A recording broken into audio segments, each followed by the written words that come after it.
Hi, so in this lesson I am going to discuss about the arithmetic, which is arithmetic is a branch of mathematics that consists of traditional operations like addition, subtraction, multiplication, and division, and as well as exponents.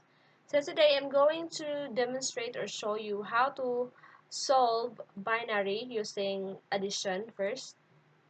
Right, so we have here rules that we should follow when we are going to solve binary using addition. Right. So first, we have 0 plus 0. So if we're going to add 0 plus 0, so the result would be 0.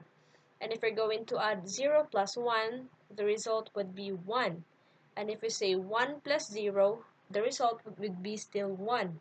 And then if we're going to add 1 plus 1, so the answer for that is 0 and then carry 1. Okay.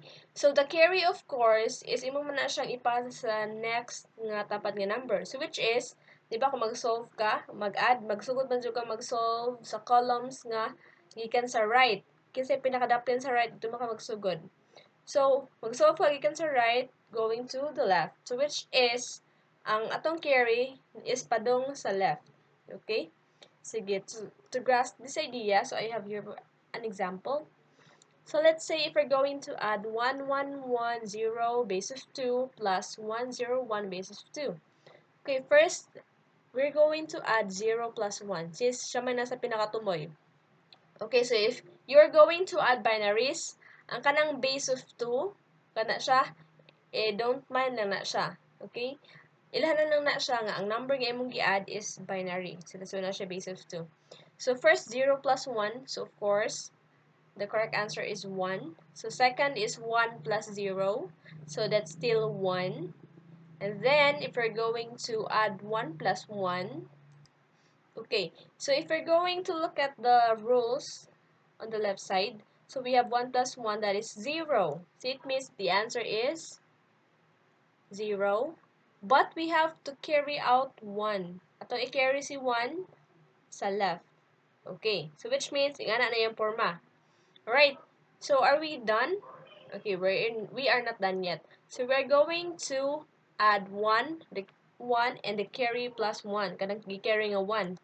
So which makes it 0, since 1 plus 1 equals 0, carry 1. Okay, so carry 1 ang usa. Kaya 1 plus 1, 0 man. Carry 1. So we still have 1 carry left. So what will you do? All you have to do is just to bring it down. Okay, the usual. Wala naman tayo sumpay. So just bring down the number. And then don't forget the base of 2. Okay, so now we have now the result or the answer. So if you're going to add 1110 plus 101, the correct answer is 10011 base of 2.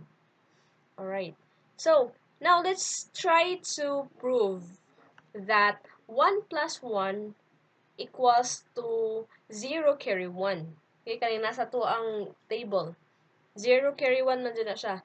So let us try to prove nganong ang answer kung 1 plus 1 is 0 carry 1. Okay, if you still remember this sequence or this pattern, so we have 1, 2, 4, 8, 16, so on and so forth. This is actually coming from our formula we did discuss last meeting. That's 2 to the power of n.